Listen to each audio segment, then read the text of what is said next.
এই যে অবৈধ মজুদ এবং এখানে যেটা করছেন আপনি, এটা কি বিষয় বলেন তো? এগুলো তো দাহ্য পদার্থ না? এখানে যদি একটা দুর্ঘটনা ঘটে, এটা তো প্রাণঘাতী হতে পারে। জি অবশ্যই। কি আপনারা বুঝতেছেন তো? আপনাদের এই তেলটা কোথাকার? পার্বতী ডিপো না বগুড়া থেকে নিয়ে এসেছেন? পার্বতী ডিপো। এই যে আজকে যমুনা ডেট, এই যে আচ্ছা, পদ্মা যমুনা দুটো আছে। পদ্মা এই তেলটা চলে গেছে পাম্প, এই তেলটা পাম্পটা কাছে তো সেটা এটা চলে গেছে মাহফিলিং এর তেল। ফতেহ জঙ্গল এই পাম্পের তেল আজকে তেল সরবরাহ করেছে, আপনারা শুনতে পারেন, খোঁজ দিতে পারেন। কিন্তু এইগুলো একটা হলো টুনিরহাট পঞ্চগড়, একটা হচ্ছে রানীশঙ্কল রফিক ফিলিং।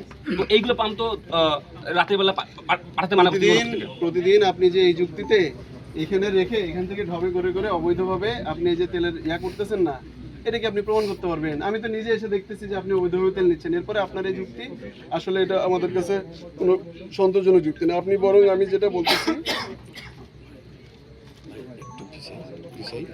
মানে গাড়ি হয় ডিপোতে থাকবে, না হলে সেই ডিপোতে তো গাড়ি রাখার জায়গা নাই। তেল, এই যে তেলগুলা আসতেছে, তেলে যে আমরা যারা তেল কিনি বা গাড়ি চালাই, যারা গাড়ি ব্যবহার করে, এটা আমরা সেবা গ্রহণ করি। পাম্পগুলো আমাদেরকে সেবা দেয়, সেবা প্রদানকারী করতে পারে। এটা হচ্ছে সেবা প্রদানের একটা মাধ্যম। এই মাধ্যমে আপনি তো এটা তো অবহেলা, এটা অবহেলা নয়, কি বলেন? আমার কথা বুঝেন।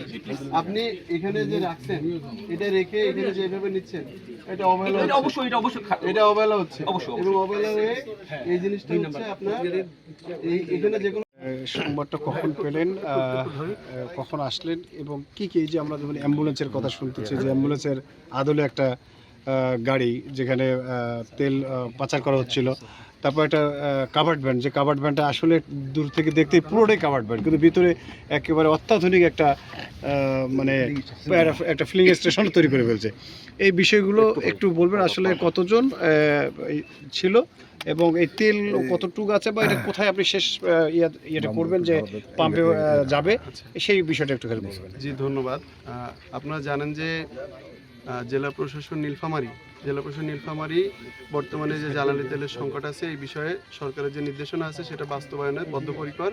আমাদের শ্রদ্ধেয় জেলা প্রশাসক এবং বিজ্ঞ জেলা ম্যাজিস্ট্রেট জনাব মোহাম্মদ নাইরুজ্জামান স্যার এই বিষয়ে আমাদেরকে সবসময় আমাদেরকে নির্দেশনা দিয়েছিলেন। স্যারের নির্দেশনায় এবং আমাদের সৈয়দপুরের উপজেলা নির্বাহী অফিসার স্যারের নির্দেশনায় আমরা এখানে তথ্য পেয়ে, আর আনুমানিক 9টার দিকে আমরা তথ্য পেয়ে আমি তাৎক্ষণিকভাবে এখানে চলে আসি। আমাদের সাথে আমাদের সৈয়দপুর থানার পুলিশ সদস্যরা ছিলেন। আমরা এখানে এসে আমরা আসলে সামনে এসে প্রথমে আমরা এই যে গ্যাস যে এলপিজি যে স্টেশনটা আছে এখানে যাই। পরবর্তীতে আমাদের পাশে এই জায়গাটা সন্দেহজনক মনে হয়, আমরা ভিতরে ঢুকে তখন আমরা দেখি যে এখানে এই যে গাড়িগুলো আছে যেগুলো আপনারা দেখতে পাচ্ছেন, এখানে একটা এই যে এটা কি বলে, এটা নোয়া গাড়ি একটা ছিল। এই নোয়া গাড়িটা ওরা বলতেছে যে আমরা রোগী আনা নেওয়া করি, কিন্তু পরবর্তীতে আমি গাড়িতে দেখলাম যে ওর ভিতরেও এই যে পেট্রোল বা ফুয়েল ট্রান্সফার করার জন্য ওখানে বেশ কিছু প্লাস্টিকের জার আছে। এছাড়াও এখানে আপনার একটা কাভার্ড ভ্যান দেখতে পাচ্ছেন। এই কাভার্ড ভ্যানটা বাইরে থেকে দেখলে কাভার্ড ভ্যান মনে হবে, ভিতরে এটা আসলে ফুয়েল ক্যারি করার একটা গাড়ি, যেটার ভিতরে ওখান থেকে অকটেন ছিল ওর ভিতরে। তো আমরা এখন পর্যন্ত এখানে আসলে কতটুকু যে অকটেন আছে, যেহেতু আমাদের এখন হাতে সরাসরি মেজার করার মতো উপায় নাই, আমরা গাড়িগুলোতে আমরা মানে করে ম্যানুয়াল পদ্ধতিতে আমরা দেখেছি গাড়িগুলোতে ফুয়েল আছে। তবে আমরা এখান থেকে আমরা এটা পেট্রোল পাম্পে, পার্শ্ববর্তী পেট্রোল পাম্পে নিব। সেখানে যেয়ে আমরা অ্যাকচুয়াল মেজার করে যে পরিমাণটা হয়, আমরা ওই পরিমাণটাই যে টাইপের যতগুলো পাওয়া যায়, ফুয়েল পাওয়া যায়, সেটা ডিজেল হোক, পেট্রোল হোক বা অকটেন হোক, যে টাইপের যতটুকু পাওয়া যাবে আমরা সেই পরিমাণে এটা আমরা জব্দ করবো। আমরা আপাতত এই গাড়িগুলোকে জব্দ করে আমরা পেট্রোল পাম্পে নিচ্ছি, আমরা মূলত ফুয়েলগুলোকেই জব্দ করব। আসলে এই কতজন এই ব্যাপারে সংশ্লিষ্ট ছিল এবং আটক করেছেন, এবং আপনি কিভাবে? আচ্ছা, আপনারা তো দেখলেন, আমরা একটু আগেই তাদেরকে মোবাইল কোর্টে তাদের দোষ স্বীকারোক্তির ভিত্তিতে আমাদের এখানে সৈয়দপুর থানার এসআই উনি এখানে উপস্থিত ছিলেন। তিনি এখানে প্রসিকিউশন দিয়েছেন। তার প্রসিকিউশনের ভিত্তিতে এটা যেহেতু মোবাইল কোর্টে বিচার্য, আমরা এখানে মোট আসলে 8 জনকে পাই। এর মধ্যে একজন হচ্ছে এটার ওনারের ছেলে, তিনি উপস্থিত হন, তিনি তার দোষ স্বীকার করেন। এছাড়া বাকি 7 জন হচ্ছে এখানে তারা এখানে এই কাজের সাথে জড়িত ছিল, তারা আসলে কর্মচারী, এবং তাদের ভিতরে একজন আবার গাড়ির সাথে ছিলেন, তার বয়স 18 বছরের কম, সে এসএসসি পরীক্ষার্থী, তাকে হচ্ছে আমরা সতর্ক করেছি।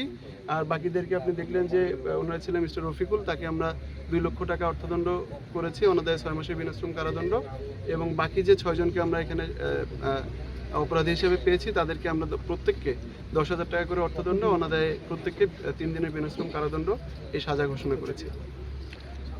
জি স্যার আরো প্রশ্ন আছে স্যার। জি, এখানে আমাদের কাছে কিন্তু তথ্য প্রমাণ আছে 5 জন মিলে একটা সিন্ডিকেট করা আছে যার তেলের ডিপোর ওখান থেকে, তার মধ্যে ইনি একজন আর অন্যজন আছে। এদের পাম্পগুলোতে রেগুলার তেল আসে, রেগুলার আমরা ওখান থেকে খবর পাই থাকি, অন্য পাম্পগুলো পায় না। প্রতিটা পাম্পে কিন্তু এদের বিরুদ্ধে অভিযোগ আছে। এই বিষয়টা, এই সিন্ডিকেটটা আপনার কি ভাঙবেন কি না বা এইভাবেই চলতে থাকবে কিনা? আচ্ছা, আমি এই মুহূর্তে আসলে মোবাইল কোর্টে আসছি। হ্যাঁ। মোবাইল কোর্টটা হচ্ছে এমন ধরনের কোর্ট যেটা এক্সিকিউটিভ ম্যাজিস্ট্রেটের সামনে যে বিষয়টা উদ্ঘাটিত হয় বা সংগঠিত হয় সেটাই। সেই বিষয়টা আমরা এখানে বিচারের আওতায় নিয়ে আসি। আপনি দেখছেন যে আমি একটু আগেই বললাম আমাদের বিজ্ঞ জেলা ম্যাজিস্ট্রেট স্যার এই বিষয়ে প্রচণ্ড রকম সতর্ক এবং আমাদেরকে সদা নির্দেশনা দিয়ে আসছেন। আমাদের উপজেলা প্রশাসন সৈয়দপুর নীলফামারীও এই বিষয়ে সতর্ক আছে। আমরা কিন্তু আজকে এটাতে ধরলাম এবং আমাদের এই অভিযান আসলে অব্যাহত থাকবে। আমরা যখনই তথ্য পাবো আমরা তখনই ব্যবস্থা নিব। স্যার এখানে তো শুধু লরিতে আপনারা তল্লাশি করলেন, তল্লাশি করে এই তেলগুলো পেলেন, তো এখানে ওই যে বিল্ডিং যেহেতু পেট্রোল পাম্প সংলগ্ন, সেখানে কি কোনো রকম তল্লাশি এ ধরনের করেছেন কি? আমরা এসেই আসলে প্রথমে পাশে গিয়েছিলাম, তারপরে এখানে এসেছি। সেখানে আমরা থাকতে আসলে পারেন। এখানে যা যা আছে আমরা সবগুলোই, যেহেতু আমরা এখান থেকে পেট্রোল পাম্পে নিয়ে সেখানে যে পরিমাপ করব, তো ওখানে আশা করি আমাদের সবগুলোই ওখানে চলে যাবে। ধন্যবাদ।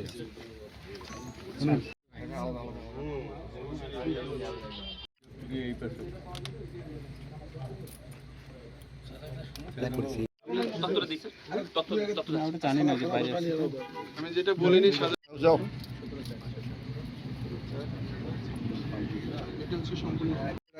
তেল নিয়েছি 400 টাকা লিটার, তাও পাওয়া যায় নাই। তাহলে